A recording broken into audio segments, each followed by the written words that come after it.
Graça e paz vos sejam multiplicadas no pleno conhecimento de Deus e também do nosso Senhor Jesus Cristo.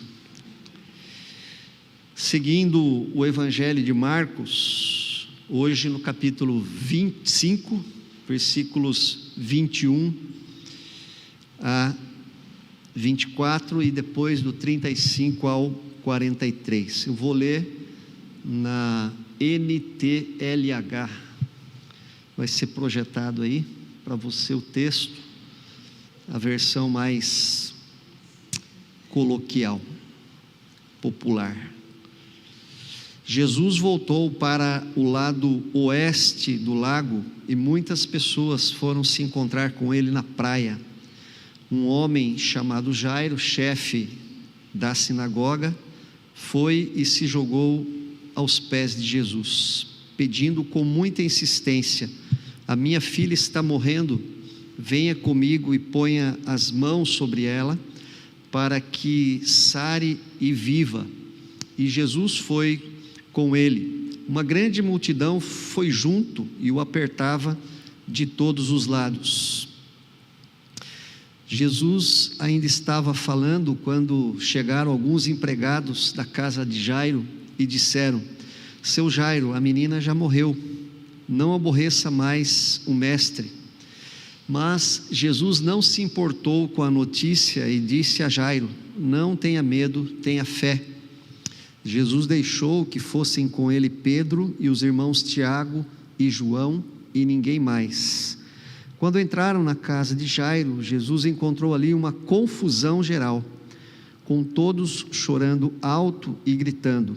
Então ele disse: por que tanto choro e tanta confusão? A menina não morreu, ela está dormindo. Então eles começaram a caçoar dele. Mas Jesus mandou que todos saíssem, e junto com os 3 discípulos e os pais da menina, entrou no quarto onde ela estava, pegou-a pela mão e disse: Talitá cumi. Isto quer dizer: menina, eu digo a você, levante-se. No mesmo instante, a menina, que tinha 12 anos, levantou-se e começou a andar, e todos ficaram muito admirados. Então Jesus ordenou que de jeito nenhum espalhassem a notícia dessa cura, e mandou que dessem comida à menina. O tema da nossa reflexão hoje é o poder de Cristo, poder de Jesus. Eu creio que muitos de vocês já experimentaram do poder de Jesus em suas vidas. Poder, quando eu digo poder, é aquilo que foge das coisas corriqueiras ou das coisas naturais. Creio que muitos aqui já tiveram experiências sobrenaturais com Deus. Muitos talvez também já experimentaram uma igreja mais pujante, mais vibrante, mais participativa, mais espiritual. E o esfriamento da igreja na atualidade tem sido uma das artimanhas do diabo. Ele é muito sutil, como nós ouvimos na semana passada. Ele usa sapatinho de algodão, ele come pelas beiradas, ele é discreto, ele é sorrateiro, porque ele não pode nos enfrentar cara a cara. Cara a cara ele perde conosco, porque nós vamos em nome do Senhor Jesus. Então ele usa de subterfúgios para que a igreja não tenha, ou não viva, ou não experimente o poder de Cristo, o poder do Evangelho. Fico pensando, se a igreja vivesse no poder, na plenitude do Evangelho, ela seria uma outra igreja. Ela seria uma igreja muito mais relevante, com muito mais poder, muito mais milagres, e com certeza o inferno estaria menor. Então o diabo usa dessas artimanhas para tirar a igreja do foco, para esfriar a igreja. E uma das artimanhas do diabo é colocar em nossa mente que o que temos vivido é o que o Evangelho nos oferece. Ele coloca em nossa mente que o Evangelho é apenas isso que nós estamos vivendo, que não existe nada de novo, que viver a nossa vida com Jesus é assim mesmo, é neste ritmo, é frequentar a igreja, é louvar, adorar, é contribuir, é fazer alguma caridade. O diabo quer que você e eu também se acostume com uma vida simplesmente religiosa, e não com uma vida cheia do Espírito, do poder de Cristo, e não com uma vida fervorosa. Porém, queridos, o poder de Cristo, ele está à nossa disposição, o mesmo poder e autoridade com que Jesus comissionou os apóstolos lá no final do Evangelho de Mateus. Essa autoridade que Jesus deu aos seus discípulos, aos seus apóstolos, está também conosco hoje. Se Jesus Cristo é o mesmo ontem e hoje, como que você pode, como que eu posso acessar esse poder, essa plenitude de Cristo hoje? Como experimentar o poder de Cristo? Onde Ele atua, como Ele atua hoje? Jesus Cristo mudou, a sua palavra mudou ou a igreja mudou? Em primeiro lugar, o poder de Cristo atua onde existe humildade. Versículo 21, Jesus voltou para o lado oeste do lago, e muitas pessoas foram se encontrar com ele na praia. Versículo 22, um homem chamado Jairo, chefe da sinagoga, foi e se jogou aos pés de Jesus. Quem era Jairo? O que ele fazia? Diz a Bíblia que Jairo era o chefe, o líder, o gerente, o diretor da sinagoga. E o que era uma sinagoga? Era o lugar onde os israelitas se reuniam para cultuar a Deus no sábado. E por que eu digo israelitas? Fazendo apenas uma observação em que geralmente ocorre equívocos, porque na Galileia eles não eram judeus, na Galileia eles eram israelitas. Os judeus são da Judéia, e a gente fala judeu no sentido genérico, né? É como a Judéia seria o estado de São Paulo, e o Maranhão seria a região da Galileia, e o Tocantins, o Goiás, seria a região de Samaria. Então não confunda israelita com judeu. Nem todo israelita é judeu, mas todo judeu é israelita. Então a sinagoga era esse lugar onde se reuniam para cultuar a Deus no sábado. Ali havia adoração, ali havia celebração, havia ensino, e Jairo era o administrador dessa sinagoga, que provavelmente era em Cafarnaum, à beira do lago da Galileia. Ele não era um religioso, mas ele era alguém que cuidava das coisas da sinagoga, administrativamente. Ele cuidava para que tudo funcionasse corretamente na sinagoga. Portanto, naquela cidade, Jairo era um homem importante, mesmo porque durante a semana a sinagoga funcionava não somente como um lugar religioso, mas também como fórum da cidade, e como escola, como um tribunal de justiça e como escola. Então imagine você um homem que presidia ou que administrava um prédio que ao mesmo tempo era um fórum, uma igreja e uma escola. Esse é o contexto de Jairo, que nós vemos aqui.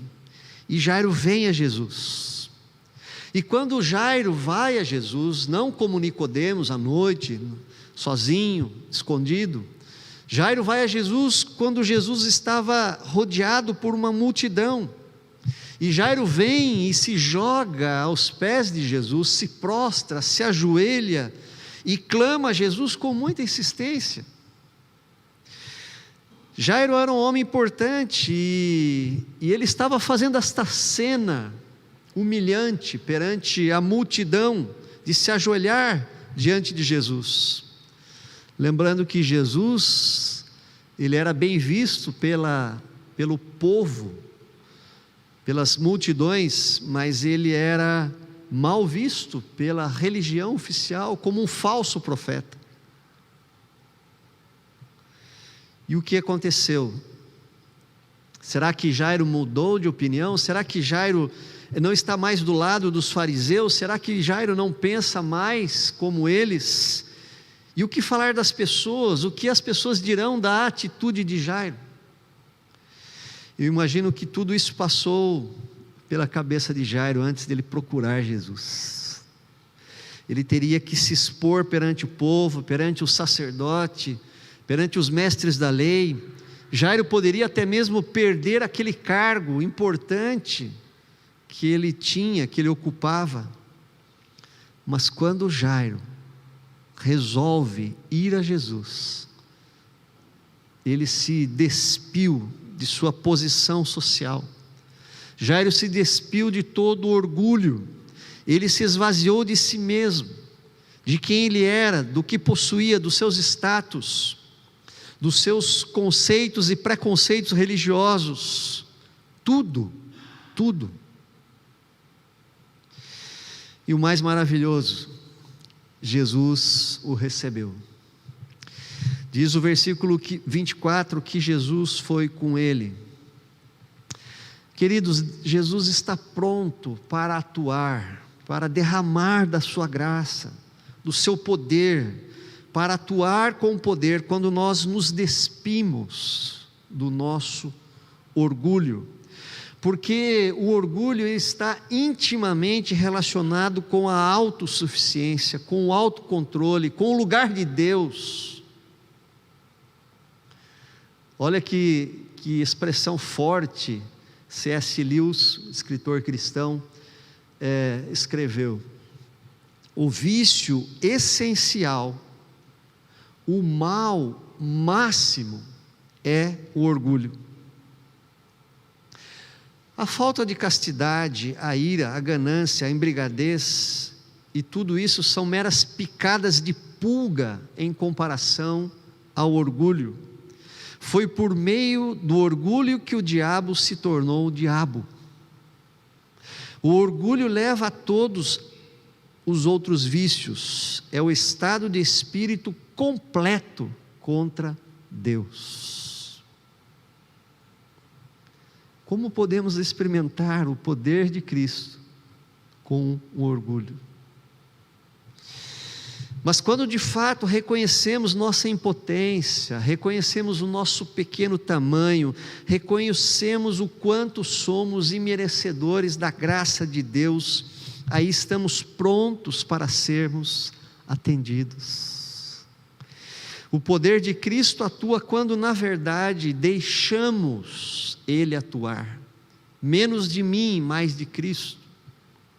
Enquanto o nosso orgulho estiver à frente das nossas atitudes, Jesus não pode agir. E talvez seja este um dos principais impedimentos hoje, pelo qual a igreja não experimenta a plenitude do Evangelho. Enquanto o eu estiver na frente, Deus não pode agir. O eu na frente significa que Deus não está autorizado a agir, que Deus não está no comando. O eu na frente significa que nós não queremos Deus no comando, e assim Deus não pode agir. Queridos, quais são as nossas lutas? Cristo age somente quando nós nos despimos de nós mesmos. Então o convite de Jesus nesta manhã para nós é: faça isso, se humilhe perante Jesus, se destitua de todos os seus pseudos direitos. Nós achamos que temos, na verdade não temos direitos. Se humilhe, passe o comando para Ele, se exponha diante do Senhor, A Bíblia diz que todo o que se humilhar será exaltado. E assim nós experimentamos o poder de Cristo, experimentamos um milagre de Deus na nossa vida. Em segundo lugar, além da humildade, o poder de Cristo atua onde existe amor. É no ambiente de amor que o poder de Cristo se manifesta. Versículo 23 diz: pedindo com muita insistência, a minha filha está morrendo, venha comigo e ponha as mãos sobre ela, para que ela sare e viva. O amor de Jairo por sua filha motivou Jesus a atender o seu pedido. Jairo não estava pedindo a cura para si mesmo. Jairo não estava pedindo a cura para dizer depois às pessoas que Deus era seu amigo, que ele orou e Deus o atendeu, para se vangloriar.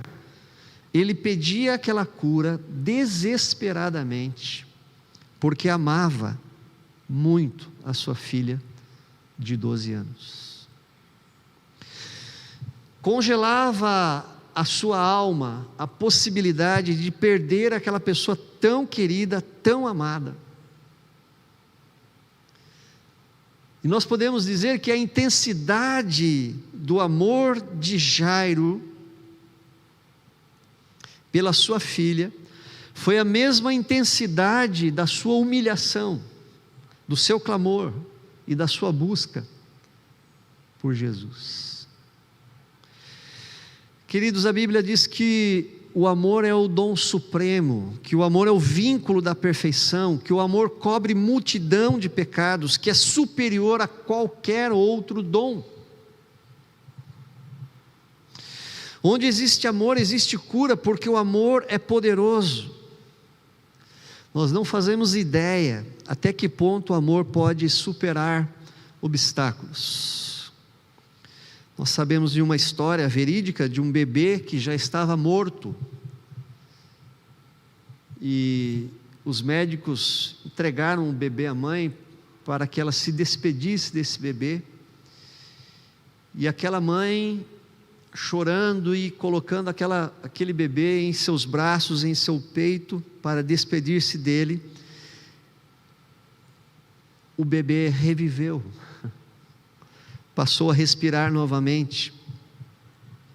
É o poder do amor que atua.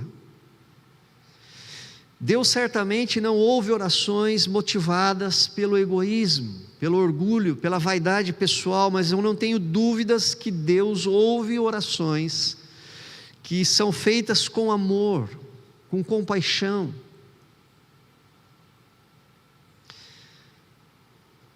E aí eu tenho que olhar para as minhas orações, e você tem que orar para as suas orações, e ver qual é a motivação das nossas orações. Eu quero a minha glória quando alguém for curado? Eu quero a glória da primeira IPI quando alguém for curado? Você quer a sua própria glória? Quais são as motivações de nossas orações? Existe amor em nossas orações?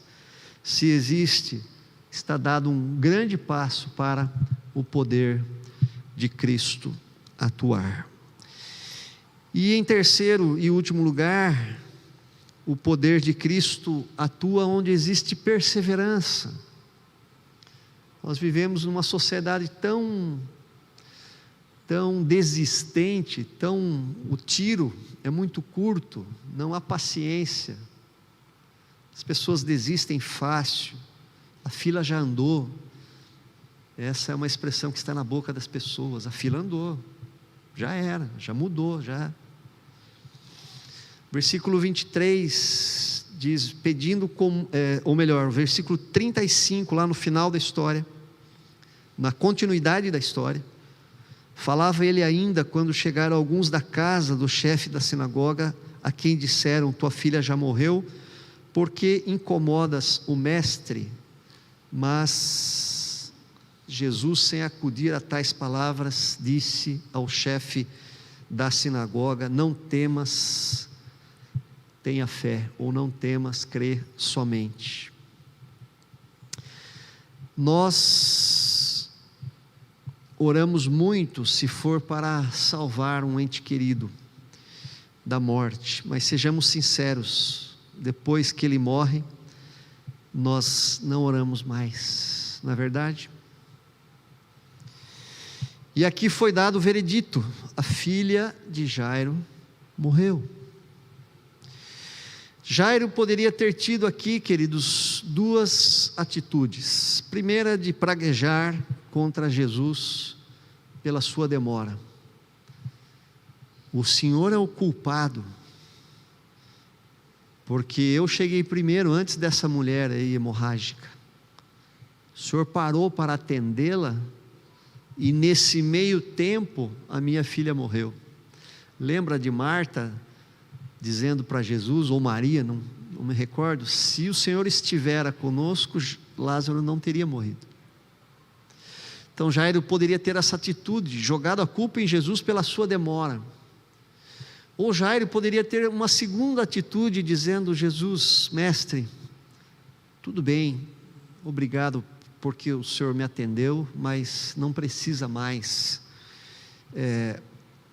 não adianta mais, não se incomode, não perca o seu tempo.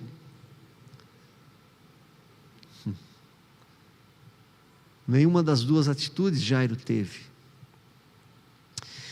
Queridos, eu não tenho dúvidas de que Deus prova a nossa fé, e a Bíblia diz: o justo viverá pela fé. Somos entregues à morte o dia todo, somos testados de todos os lados, o nosso adversário anda ao nosso redor como um leão querendo nos devorar. Nós precisamos ter esta perspectiva de vida. Somos e seremos sempre, constantemente testados. Por isso a Bíblia também nos traz o ensinamento de que feliz é aquele que nas aflições continua fiel, porque depois de sair aprovado dessas aflições, receberá como prêmio a vida que Deus promete aos que o amam. Tiago, capítulo 1, versículo 12. Na cura, assim como nos milagres, Jesus está constantemente provando a nossa fé, provando o nosso verdadeiro querer. Por isso a necessidade de perseverança na oração e nos propósitos pelos quais nós oramos.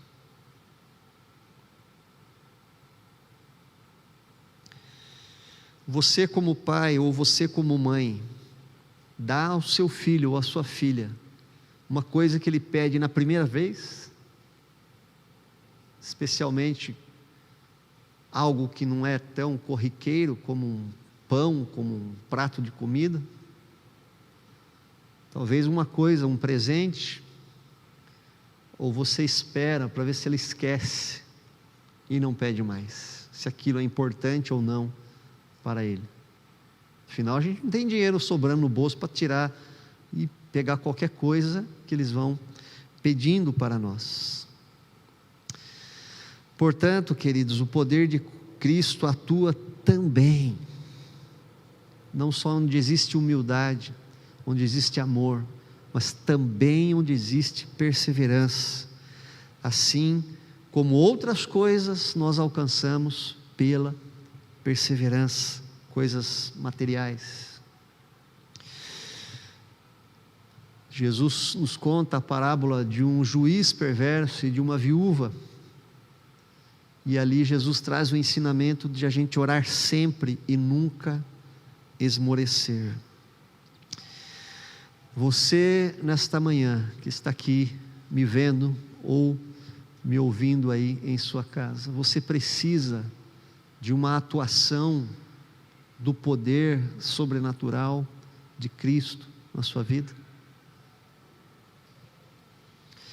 Você tem orado para alguém ser restaurado? você precisa ou tem clamado por um milagre, queridos, a perseverança é um caminho básico para o milagre. Então persevere, não desanime. Encerrando, queridos, essa reflexão traz algumas implicações para nós. A primeira delas é: se humilhe perante Deus. Sabe, queridos, nós fazemos parte de uma cultura ocidental. Primeiro, nós fazemos parte de uma cultura ocidental, que é diferente da cultura oriental. A cultura oriental, ela é muito mais respeitosa, muito mais humilde, muito mais silenciosa, muito mais atenta aos que os mestres dizem e ao que as suas religiões dizem. A cultura ocidental, ela é voltada para a luz, para a glória, para o show, para o sucesso. E você e eu, nós fazemos parte dessa cultura. Self-made man, o homem que se faz. Todos nós corremos em busca de sonhos. O sonho americano, o sonho da riqueza.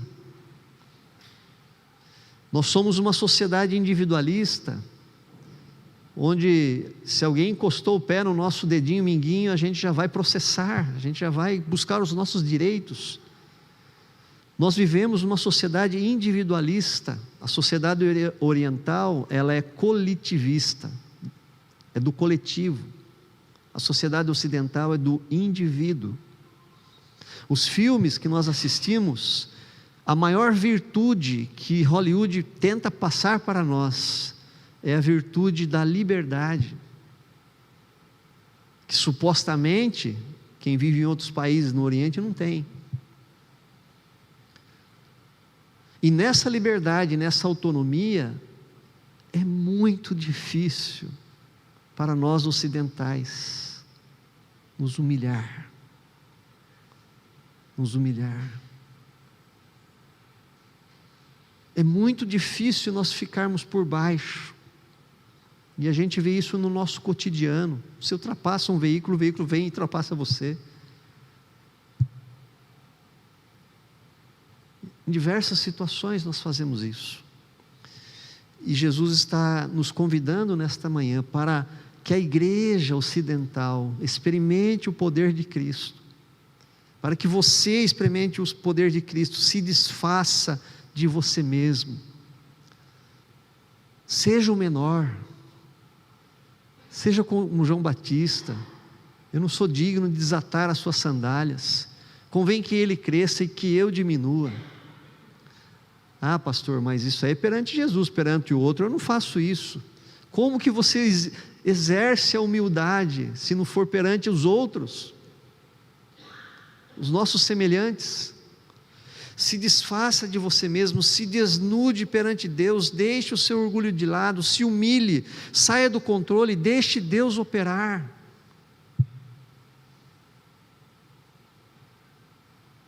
Como têm sido as nossas orações perante Deus? Para começar, nós presbiterianos já não nos ajoelhamos, não é? Nós não temos esse costume de ajoelhar, porque estar de joelho é humilhante. Se humilhe perante Deus. Segunda implicação, sonde as suas motivações. Seus motivos são egoístas, seus motivos remetem a uma vaidade pessoal. Você ora por alguém porque você o ama? Existe amor em suas súplicas? Essa é uma segunda implicação, sondar as nossas motivações. Muito das nossas orações são egoístas. Terceiro lugar, não pare de orar. Deus está provando a nossa fé, está provando, persevere. Deus está testando o teu pedido, Deus está testando a intensidade do seu desejo, da sua intenção, para ver o quanto você realmente mesmo precisa e quer aquilo que você pede. Então seja perseverante. Assim fazendo, não tenha dúvidas que você vai experimentar o poder de Cristo. Deus não quer dar gotas ao seu povo. Deus quer mandar chuvas ao seu povo. Eu tenho falado aqui algumas vezes do baú de Deus. Deus tem um baú que está ao seu lado. E lá em Mateus 7,11 diz que vocês, mesmo sendo maus, sabem dar coisas boas aos seus filhos, quanto mais o Pai de vocês, que está no céu, dará coisas boas aos que lhe pedirem.